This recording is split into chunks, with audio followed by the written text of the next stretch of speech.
1 Peter 3:1. Likewise, ye wives, be in subjection to your own husbands, that if any obey not the word, they also may without the word be won by the conversation of the wives. Let's talk about the exception to the rule. That's a rule. The exception to the rule would be if the husband is a despot, tyrannical, that he's evil, that he does evil. You know, maybe he has a seared conscience and he can't even go to sleep at night unless he thinks up a plan to do evil on the wife. And he does evil.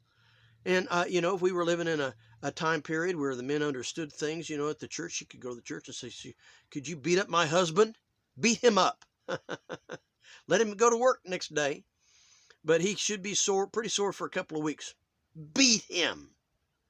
And the men would go, yeah, you're right. He needs it.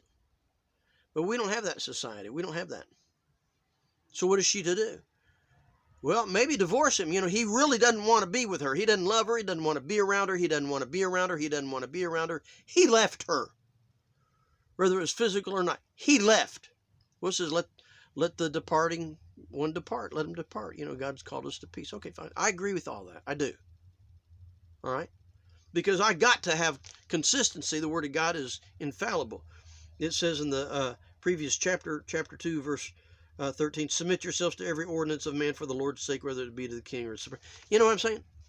We cannot have a revolution against government and at the same time say, well, the women have to submit to the men no matter what. No, it's all the same.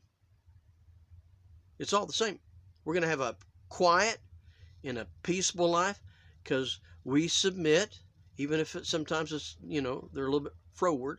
We're going to submit to government or spouse or whatever. We're going to submit.